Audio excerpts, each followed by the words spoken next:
Em dic Ricard Riol i sóc el president de l'Associació per la Promoció del Transport Públic. La nostra entitat treballa des de l'any 93 en la defensa de la xarxa de transport públic de la ciutat per la seva millora amb l'objectiu que cada vegada més persones deixin el cotxe a casa. Estem treballant perquè la nostra ciutat, a part d'un problema de congestió, té un problema de qualitat ambiental. Segons l'Organització Mundial de la Salut, la nostra ciutat supera els màxims permesos en contaminació de micropartícules i d'òxids de nitrogen. I la solució a aquest problema no és només canviar la flota de vehicles com demana el sector de l'automoció, també és afavorir un canvi de mode de transport cap al transport públic i cap a la bicicleta. Per tant, defensem millores en la nostra xarxa que facin el transport públic més atractiu.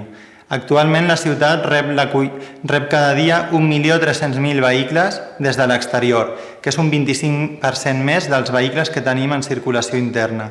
Tenim un problema de transport públic fora de la ciutat i l'hem de resoldre. I també tenim un problema d'eficiència en la circulació interna de transports públics. La meva pregunta pel senyor Gomà és què pensa fer ell o què pensa defensar perquè aquesta situació millori tant des de l'accés exterior a la ciutat com per la millora de l'eficiència dels transports interns. En el cas de la Diagonal, a títol d'exemple, l'autobús va a 9 km per hora. Quines solucions defensarà el senyor Gomà dins i fora de Barcelona? Bé, la intervenció d'en Ricard, del Ricard Riol, ens situa ja en el terreny de la Barcelona ecològica. Jo crec que quan l'urbanisme, lligant amb la intervenció d'abans de l'Albert, i els elements de la Barcelona ecològica es vinculen, ens adonem que no es tracta de transformar la ciutat de manera física com una finalitat en ella mateixa, sinó del que es tracta és d'una altra cosa, és d'anar generant un medi urbà que faci possible la transformació de la vida en clau de sostenibilitat. Aquest crec que és el gran objectiu.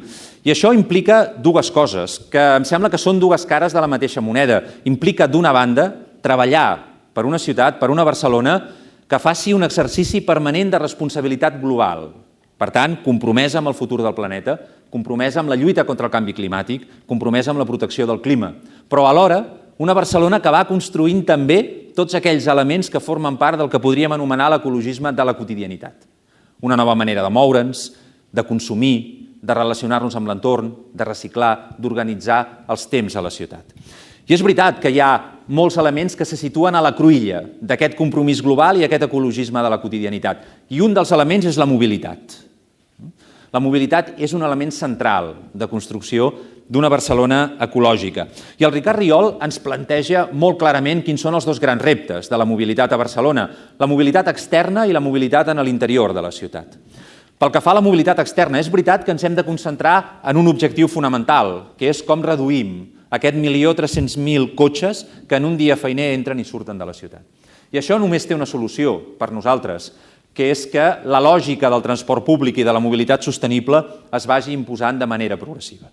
I implica actuar, sobretot, en relació a Rodalies. Sabem que Rodalies, els últims anys, ha perdut passatgers i que és molt important que mantinguem els objectius que el mateix Pacte Nacional d'Infraestructures en matèria de quadruplicació de vies en el nord i en el sud de Barcelona marca per potenciar el ferrocarril de la quotidianitat que són les Rodalies i també perquè hi hagi unes connexions molt més eficients en transport públic a través del bus i dels carrils per vehicles d'alta ocupació. Pel que fa a la mobilitat interna a la ciutat, aquí estem operant a partir de molts elements que ens porten al canvi cap a una mobilitat més sostenible, per tant, més humana, més amable, més accessible, més segura. Des del que són les zones 30, els esquemes de pacificació del trànsit, els carrers peatonals, els carrils bici, el bicing, la tarifació social, la plena accessibilitat dels autobusos i del metro a la ciutat. Els autobusos els tenim tots accessibles. En el metro estem fent un esforç molt important i estem ja aproximadament en un 80% d'accessibilitat. Per tant, són diferents flancs d'avançar cap a un nou model de sostenibilitat humana i sostenible a la ciutat. Però al costat d'això, és veritat, hi ha un element de preocupació que el Ricard exposava, i és que sabem que a l'interior de Barcelona, en els últims anys, la velocitat comercial mitjana dels autobusos s'ha reduït i exactament en el mateix període de temps s'ha incrementat la velocitat mitjana del vehicle privat. Per tant, això vol dir que hem d'aprofundir la lògica del canvi i hem d'afinar els elements de canvi de model. I al costat d'això, una reflexió que crec que és una reflexió molt de fons. I és que tots aquests elements de millora de la mobilitat sostenible a la ciutat són incompatibles amb les grans infraestructures viàries que només ens abocarien més i més cotxes en el sistema urbà.